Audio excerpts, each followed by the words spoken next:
भुनक्तु सहनौ भुनक्तु सह वीर्यं करवावहै तेजस्विनावधीतमस्तु मा विद्विषावहै। ओम शांति शांति शांति।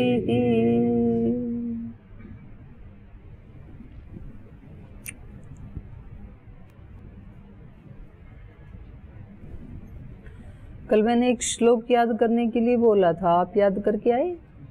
कौन कौन याद करके आए हैं? एक ही हाथ उठा, इसको देख के बोलो। 30-31 नंबर आज देख के बोलो, सभी बोलेंगे और कल बिना देखे बोलना है। रोजाना एक श्लोक आपको याद करना है जरूर, है ना? अभी देख के बोलो। अपि चेत् सुदुराचारो भजते माम अनन्यभाक् साधुरेव समन्तव्यः सम्यग् व्यवसितो हि सः क्षिप्रं भवति धर्मात्मा शश्वच्छान्तिं निगच्छति कौन्तेय प्रतिजानीहि न मे भक्तः प्रणश्यति मां हि पार्थ व्यपाश्रित्य येऽपि स्युः पापयोनयः स्त्रियो वैश्यास्तथा शूद्राः तेऽपि यान्ति परां गतिम् किं पुनर्ब्राह्मणः पुण्या भक्ता राजर्षयस्तथा अनित्यम् असुखं लोकम् इमं प्राप्य भजस्व माम् मन्मना भव मद्भक्तो मद्याजी मां नमस्कुरु मामे वेश्यसि युक्तत्वा एवम् आत्मानं मत्परायणः।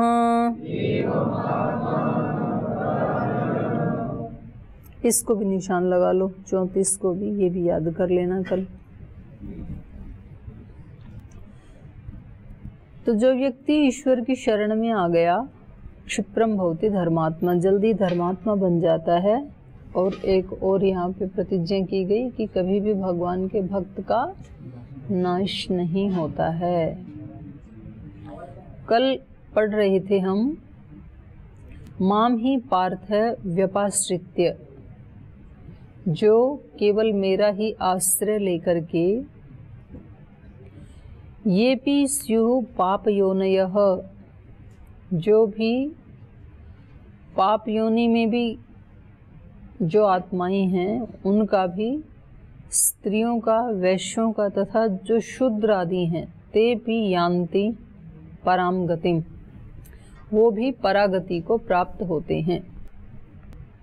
तो कल पहली वाली पंक्ति का अर्थ पढ़ा था हमने कि जो ये माम व्यपाश्रित्य, जो मेरी शरण में आकर के मेरा आश्रय लेकर के, भले ही फिर ईश्वर जो है ना वो उसकी शरीर, योनि, जाति, लिंग भेद, मत, संप्रदाय ये सब मनुष्य की दृष्टि में होते हैं, ईश्वर की दृष्टि में तो केवल आत्म तत्व होता है। जो आत्मा उसकी शरण में आता है वो उसी का हो जाता है, वो उसी में लीन हो जाता है। जाति पाति पूछे ना कोई, हरि को भजे सो वही हरि का हो जाता है। इसको आगे बढ़ाएंगे पाठ को, उससे पहले आपका कोई प्रश्न शंका हो तो पहले आप पूछ लीजिए कल के पाठ में से। किसी का प्रश्न है कोई? हाँ बोलो। दीदी जी ओम, मेरा प्रश्न ये है कि तीव्र संवेग को हम किस प्रकार समझ सकते हैं या उसे हम कैसे अनुभव करें? तीव्र संवेग का मतलब होता है कि जैसे आपको कोई नदी के ऊपर स्नान करवाने के लिए ले जाए और पीछे से आपकी गर्दन पकड़ के और नदी में डुबो दे। बलवान होना चाहिए आपसे, और आप फिर ऊपर आना चाहें और फिर और डुबो दे, फिर आप ऊपर आना चाहें क्योंकि अंदर से सांस नहीं ले पा रहे ना, डूबने की इच्छा हो रही है, मतलब स्थिति बनी हुई है, डूब रहे हैं, तो आप पूरा जोर लगा रहे हैं ऊपर आने के लिए और वो पूरा जोर लगा रहा है आपको दबाने के लिए। तो उस समय आपके चित्त की क्या अवस्था होती है? जो पहले के जो साधु थे ना वो ऐसे ही प्रयोग करते थे, क्योंकि कुछ तो ऐसे चेले मिल ही जाते हैं जिनको इंस्टेंट ईश्वर चाहिए। बोल जी आजकल सब कुछ वो चल रहा है, फास्ट फूड है, फास्ट ध्वनि है, सब कुछ फास्ट फास्ट चल रहा है, तो ये पुराना तरीका 12 वर्ष तक तपस्या करते रहो, ये कौन सी समझदारी है? तो इसमें भी तो फास्ट होना चाहिए। तो बोले है ना फास्ट, तीव्र संवेगा नाम आसन है। वो तो समझे नहीं हम क्या है। बोले चलो नदी पे उधर आपको समझा देते हैं। तो गुरुजी थोड़े से पहलवान थे, शिष्य बेचारा दुबला पतला था, तो बोले समझाओ। वो बैठ गए। वो बैठो नहीं, अंदर घुसो पानी में, पहले स्नान करते हैं, बाद में उपदेश देंगे आपको ब्रह्म का, तुरंत आपको समझ में आएगा। तो अंदर घुसे तो वो स्नान करने लगे, उसकी गर्दन पकड़ के उसको डुबो दिया। वो पूरा जोर लगा रहा, पैर हाथ मार रहा पूरा, और गुरुजी इतने बलवान कि उसको ऊपर ना आने दे, फिर उसको डुबो दें। तो ऐसे जितना मतलब जब तक वो मर ना जाए, ऐसा 2-3 मिनट उन्होंने किया गुरुजी ने, और फिर लगा कि कहीं ये सच में ब्रह्म में लीन ना हो जाए, तो फिर उसको बाहर निकाला। तो उसने कहा क्या, मुझे तो लग रहा है कि तुम गुरु नहीं हत्यारे हो, पूरे यमराज बन गए थे क्या? बोले नहीं नहीं, यमराज कहाँ, और यम भी हो तो आचार्य का पहला रूप तो मृत्यु ही होता है। आचार्य मृत्यु मारता ही है ना पहले तो कोई बात नहीं। तो आप बोला आप ये बताओ कि आप कर क्या रहे थे? ऐसे तो मतलब कोई सामान्य आदमी भी नहीं करता, आप इतने गुरु होकर के ये काम कर रहे थे। ले तेरे को पाठ पढ़ा रहा था, तो पूछ रहा था ना कि तुरंत ईश्वर का दर्शन कैसे हो? तो बोल जिस दिन ऐसी तड़फ हो जाएगी ना मन में, जैसी आज बाहर आने के लिए हो रही थी, कि एक एक क्षण भी मतलब भारी है वहां रहना, एक क्षण भी नहीं रहना चाहता जल के अंदर, तुरंत बाहर आना चाहता है। ऐसी तड़फ जिस दिन हृदय में लग जाएगी, उस दिन फिर वो दूर नहीं है। ये है तीव्र संवेगा नाम आसन है। अभी ठीक है, हमारे कार्य व्यवहार चल रहे हैं, परीक्षा चल रही है, पढ़ाई भी चल रही है, भोजन भी चल रहा है, खेल भी चल रहा है, संगीत भी चल रहा है, अभी ठीक है, थोड़ा थोड़ा ईश्वर भी चल रहा है। तो कौन सी जल्दी पड़ी अभी तो उम्र पड़ी है ईश्वर को प्राप्त करने की। तो ये स्थिति जब तक है तो ईश्वर कहते हैं कि ठीक है, मैं कौन सा खाली बैठा हूं तेरे लिए। तो जितना प्रतिशत हमारा समर्पण, हमारी तड़फ, हमारी अभीप्सा, जिज्ञासा जितने जितने प्रतिशत होती है, उतनी उतनी प्रतिशत उपलब्धि होती है हमें। और ये एक मैथमेटिक्स के सूत्र की तरह से है, ये हर जगह लागू होता है एक ही सूत्र। जैसे अष्टाध्यायी में, व्याकरण में या मैथमेटिक्स में भी एक ही फॉर्मूला सब जगह वो ही काम करता है, एक ही काम करता है। ऐसे ये जीवन में भी है।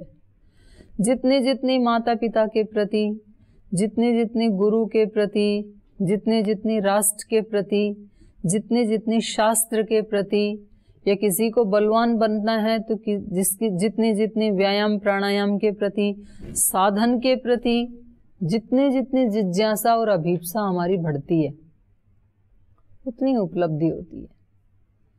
जिसकी जीवन में प्राप्ति की अभिप्सा ही 10% है कि किसी तरह से बस BA MA की डिग्री प्राप्त कर लूं तो लोग यूं कहने लग जाएं कि इसने MA कर लिया, तो उसको उतना ही मिलता है, फिर वो विद्वान नहीं बनेगा कभी भी जीवन में।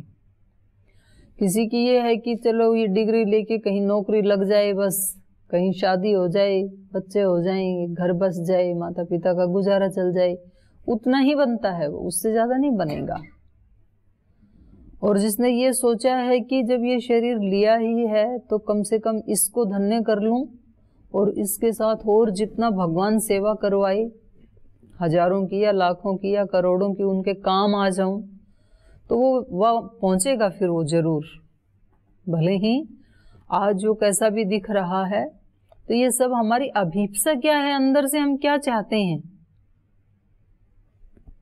आप में से सब 5 दर्शन याद कर सकते हैं, सब में है वो सामर्थ्य, लेकिन अभिप्सा सब में नहीं है। वो अभिप्सा कुछ में है। हम में से सबकी ये सामर्थ्य है कि हम आत्म साक्षात्कार कर सकते हैं, क्योंकि उसमें किसी दूसरे की आवश्यकता नहीं होती, अकेले की ही आवश्यकता, हमारी खुद की ही आवश्यकता होती है, और सबको तो हटाना पड़ता है वहां। और हम हैं ही, ऐसा भी नहीं है कि भाई कुएं में पानी, कुएं को खोदेंगे तो पता नहीं पानी निकलेगा कि नहीं निकलेगा, कोई कंफर्मेशन तो है नहीं। आत्मा तो है, हम तो हैं ही, तो सुनिश्चित है। तो हम सब आत्म साक्षात्कार के सामर्थ्य रखने वाले हैं, लेकिन सब अभिप्सा रखने वाले नहीं हैं। हमें देश दुनिया को जानने की अभिप्सा होती है, इसलिए वो हमें कहीं ना कहीं से मिल जाता है मसाला, कहीं टीवी से, अखबार से, मैगजीन से, यूट्यूब से, फेसबुक से, कहीं ना कहीं से मिल जाएगा। और जिसको अपने आप को जानने की इच्छा है उसको वो भी मिल जाएगा। मिल जाएगा क्या, वो तो है ही पहले से ही। तो तीव्र संवेग का मतलब यही है कि फिर व्यक्ति ना, वो तीव्र संवेग जैसे मीरा का तीव्र संवेग है, मतलब उसको कोई परवाह ही नहीं है कि शरीर का क्या हाल हो रहा है, सामाजिक दृष्टि से इज्जत आबरू, लोक प्रतिष्ठा कहाँ जा रही है, कुछ भी नहीं पता है। एक ही लगन लगी हुई है बस कि शरीर सुख के कांटा हो गया है। और एक नहीं, ऐसे जितने भी भक्त हुए उन सब भक्तों का, उनका ध्यान समाज के सुख दुख मान अपमान उधर है ही नहीं, लूट रहा है सब। गुरु नानक देव का ऐसे ही देख लो, महर्षि दयानंद का ऐसे ही देख लो, किसी भी महापुरुष को उठाएं हम, महात्मा बुद्ध का देख लें, भगवान महावीर का देख लें, सबका ऐसा ही है। उनको रात दिन एक ही धुन लगी होती है बस, ना नींद आती है ना भूख लगती है। जैसे हमारी लौकिक विषयों में ऐसी ही होती है, जिस विषय की हमें अभिप्सा होती है ना, तो फिर जिसको जो चाहिए उसको पाने के लिए उसको, उसकी रातों की नींद कम हो जाती है, दिन का विश्राम कम हो जाता है, भूख कम हो जाती है, उसी में लगा रहता है। जिनको धन कमाना है वो ऐसे ही पागल होके कमाते हैं। इसको तीव्र संवेग कहा है। और उसमें भी फिर 3 कैटेगरी हैं।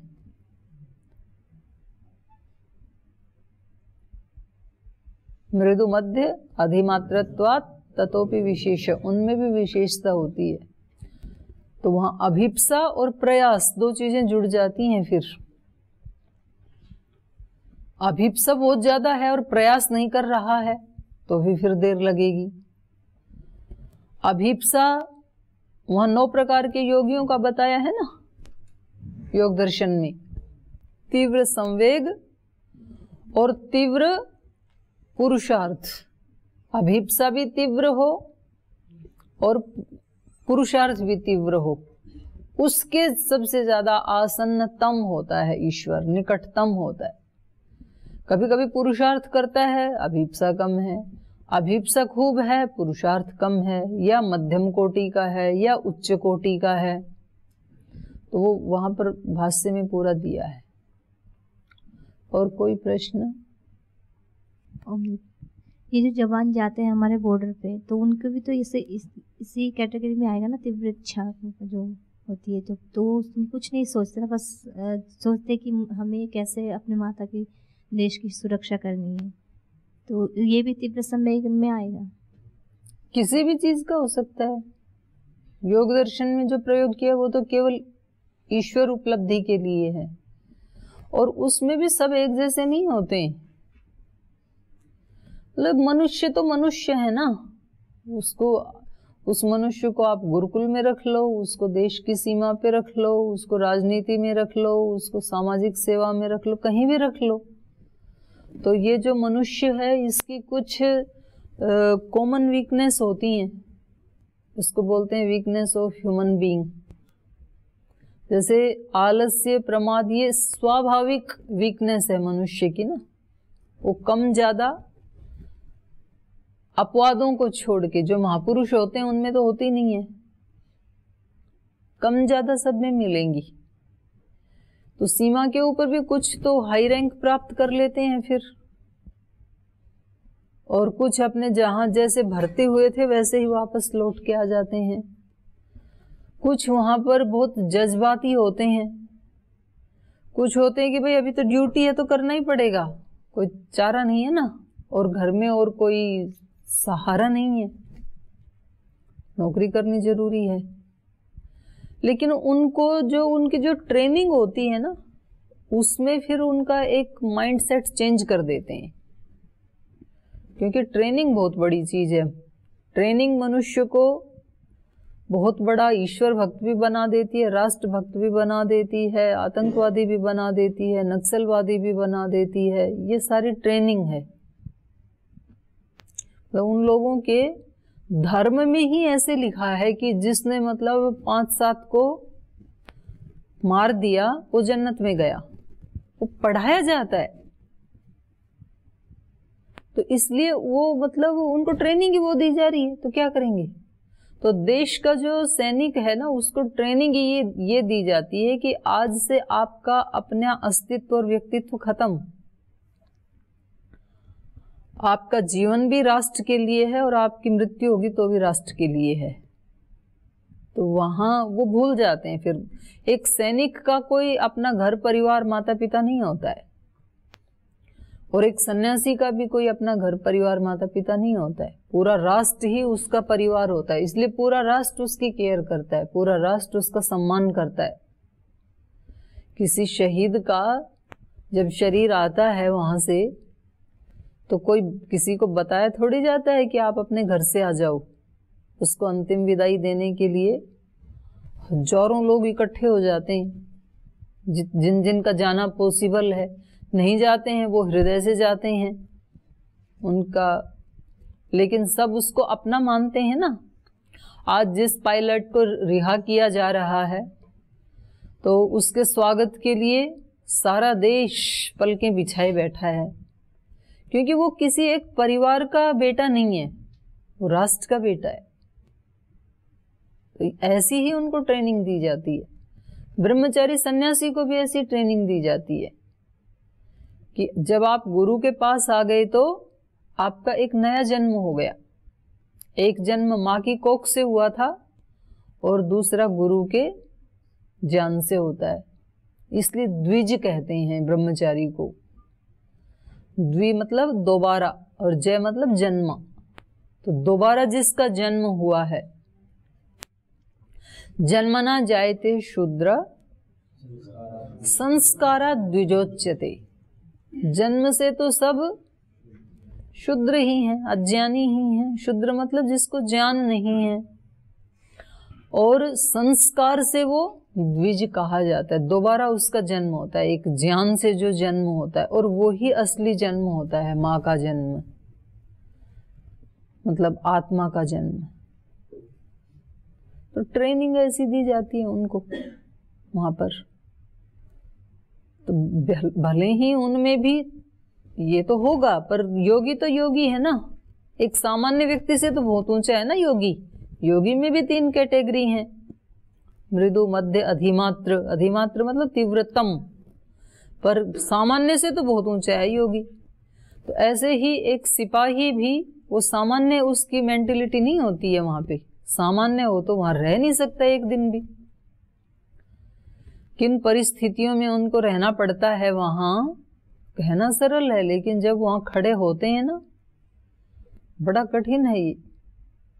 तो इसीलिए उनको इतना गौरव दिया जाता है, क्योंकि उन्हीं के कारण हम रात को शांति से सो रहे हैं। नहीं तो आप जाके देखो कश्मीर के लोगों का जीवन, उनको नहीं पता कि कौन से क्षण उनके छत के ऊपर कौन सा गोला गिर जाएगा, कौन सा बम गिर जाएगा।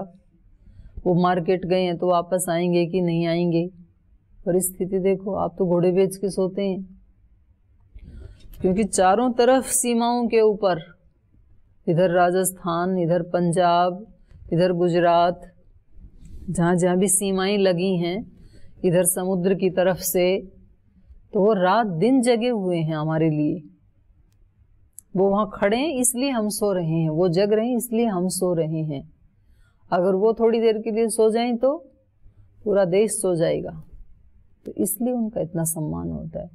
एक सन्यासी योगी को इतना सम्मान क्यों दिया जाता है? क्योंकि जब सारी दुनिया सो रही होती है, उस समय वो जाग करके अपने दोषों को दूर कर रहा होता है, ईश्वर की एनर्जी को डाउनलोड कर रहा होता है। आप रोजाना मोबाइल जो सेवा करते हैं उन भाइयों के पास है, जिसे हम प्रयोग करते हैं, सेवा करते हैं, तो रात को जब हम देखते हैं व्हाट्सएप आदि, तो उसमें अगर 2 दिन भी उसको ना देखें तो तीसरे दिन तो मोबाइल काम करना बंद कर देगा। क्योंकि उसमें जो मैसेज आते हैं तो उनमें क्या करना होता है, जो उनको पढ़ कर के जो अनावश्यक है उसको डिलीट करना होता है, आवश्यक है उसको रखा जाता है। और कुछ दिन के बाद तो फिर ऐसा होता है, कुछ ग्रुप ऐसे होते हैं उनको तो बिना पढ़े डिलीट करना होता है, और हम नहीं चाहते हैं और फिर भी वो रोज भेजते हैं। हम कभी कभी उनके उसको ही डिलीट कर देते हैं और फिर पता नहीं कैसे ज्वाइन कर लेते हैं। तो वो अपने आप आते हैं, ना चाहते हुए भी आते हैं, पढ़ना नहीं चाहते हैं, देखना नहीं चाहते हैं। तो ऐसे दोष अपने आप आते हैं। बीज तो खेत में बोया जाता है, किसान बोता है, खरपतवार थोड़ी बोता है, वो अपने आप आते हैं, लेकिन उसको उखाड़ना होता है। तो हमें रोजाना संध्या के समय उनको अनावश्यक विचारों को, भावों को डिलीट करना होता है। यदि डिलीट नहीं करेंगे तो थोड़े दिन में हमारा चित्त काम करना ही बंद कर देगा, बुद्धि काम करना ही बंद कर देगी, आत्मा दब जाएगी, उसमें दिखाई देना ही बंद हो जाएगा। यही तो हो रहा है हमारे साथ। तो एक संत, एक योगी, एक ब्रह्मचारी क्या करता है, जब सारी दुनिया खर्राटे मार रही होती है उस समय वो जग करके उनको डिलीट कर रहा होता है। और जब स्पेस बनेगा अंदर, तब दिव्य शक्तियां डाउनलोड होंगी। जब स्पेस ही नहीं है तो कहाँ से डाउनलोड करेंगे हम? फिर वो दिव्य शक्ति के साथ अपनी फ्रीक्वेंसी को सेट करता है, फिर उसको कमाई को, जो अपनी रात भर की कमाई है, उसको दिन में बांटता है। मतलब ये कोई छोटी बात है कि अपने पूरे जीवन का एक एक पल, जब सामान्य लोग कहीं शादी में, कहीं पार्टी में, जब नाच गा रहे थे, जब अच्छे कपड़े पहन रहे थे, जब कहीं डीजे बजा रहे थे, तब ये एकांत में बैठ करके कहीं स्वाध्याय कर रहा था, कहीं संतों की जीवनियों से प्रेरणा लेकर के स्वयं वो प्रार्थनाएं कर रहा था, अपने मन में उठने वाली इच्छाओं का दमन कर रहा था। ऐसे एक एक पल करके इसने जोड़ा है ये, और वो सारा फिर वो पूरी मानवता के लिए खोल देता, अपने पास नहीं बचाता है कुछ भी। इसलिए एक सन्यासी का, एक ब्रह्मचारी का, एक योगी का, एक संत का सब सम्मान करते हैं, इसलिए तो उसके पैर छूते हैं। नहीं तो शरीर तो वो ही है उसका भी। तो वैल्यू शरीर की नहीं होती है। शरीर तो शहीद का भी वैसा ही है, सामान्य व्यक्ति का भी वैसा ही है, सन्यासी का भी वैसा ही है, ब्रह्मचारी का भी वैसा ही है, योगी का भी वैसा ही है, आतंकवादी का भी वैसा ही है। आतंकवादी से सब इतनी घृणा क्यों करते हैं? क्योंकि वो कष्ट देता है। राष्ट्रभक्त सबकी सुरक्षा करता है, सेवा करता है। तो सेवा, त्याग, बलिदान, ये ऊंची चीजें हैं। कोई व्यक्ति बड़ा किससे होता है? हाइट बढ़ने से बड़ा थोड़े होता है। कोई व्यक्ति कितना त्याग करता है अपने सुखों का दूसरे के लिए, और उसके लिए हमें ये नहीं कि जब हम महान बन जाएंगे तब हम त्याग कर देंगे। आप त्याग करेंगे तब महान बनेंगे, कि हमारे पास बहुत कुछ होगा पहले 2, 4, 5 करोड़, फिर हम उसका त्याग करेंगे, दान करेंगे, फिर हम महान बनेंगे। हमें कहीं अवसर मिला तो हम भी सीमा पे जाएंगे, फिर हम गोली खाएंगे सीने पे, फिर हम भी महान शहीद कहलाएंगे। ऐसे नहीं होता है। आप जहां भी हैं आप एक संत और सिपाही की तरह जिए। सिपाही कैसे जी रहे हैं वहां पे?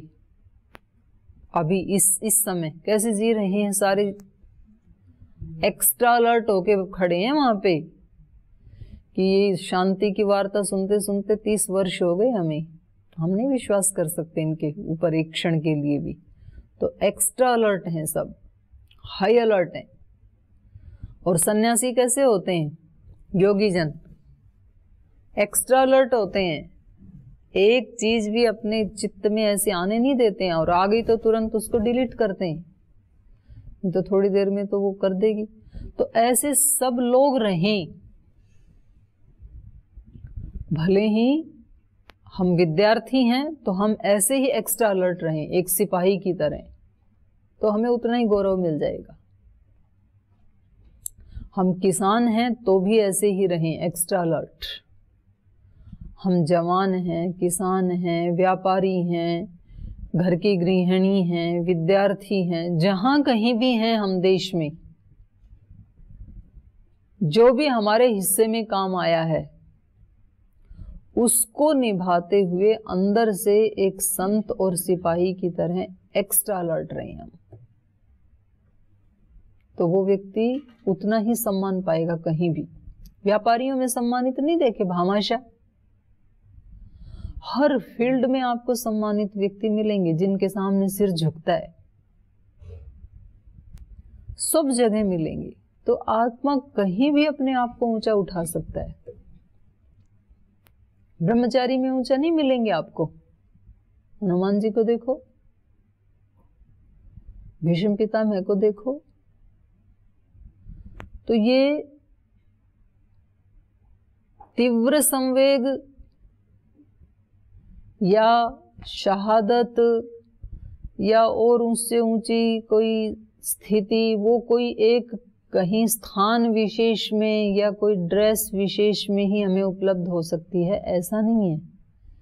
कहीं भी आत्मा को जितना जितना हम उठाते जाएंगे उतने अनुपात में हमें उपलब्धि होती जाएगी। दोनों चीजें हैं हमारे सामने, प्रकाश भी है और उसका अभाव हम खुद कर लेते हैं, अविद्या भी है और विद्या भी है। तो किसकी ज्यादा ताकत है? कल भी तो आपने पूछा था ना कि वो सब हमें दुआएं भेजते हैं, माता पिता गुरु, तो फिर वो क्यों नहीं पहुंचते हैं? मतलब हम वैसे क्यों नहीं बनते हैं? वो भेजते तो हैं, पर देखना ये है ना किसकी बलवान है। कभी कभी यदि माँ की बलवान है ना, तो फिर वो जैसा चाहती है वैसा बना के छोड़ती है बच्चे को। अगर माँ ने ये सोच लिया कि मुझे इसका आलस्य छुड़ाना है, तो फिर वो कभी धमकाएगी, कभी पिटाई करेगी, कभी डराएगी, कभी आपको कुछ चॉकलेट देगी, कोई प्रलोभन देगी। एक दिन नहीं छोड़ेंगे तो 1 महीना पीछे लगेगी, 1 महीना नहीं तो 2 साल पीछे लगेगी, लेकिन एक दिन वो वैसा बना के छोड़ती है। तो ये देखना है। और यदि इसका तीव्र संवेग अगर माँ का ढीला है, माँ चाहती तो है, पुरुषार्थ नहीं करती है, और ये महा आलसी है इसका पूरा, तो फिर इसकी विजय होगी। भावनाएं काम करती है, पर कौन सी स्ट्रोंग है वो काम करती हैं, वो अभिव्यक्त होती हैं। तो ये समय हो गया, पता नहीं ये इस पाठ के ये 2-3 श्लोक 2-3 दिन से बचे हैं। रोज मेरे को लगता है पाठ समाप्त हो जाएगा आज, और फिर मतलब वो कोई प्रश्न आप ऐसे पूछते हैं तो टाइम हो जाता है। तो कल इसको समापन करेंगे, 9वें अध्याय को। आज यहीं विराम देते हैं। ओ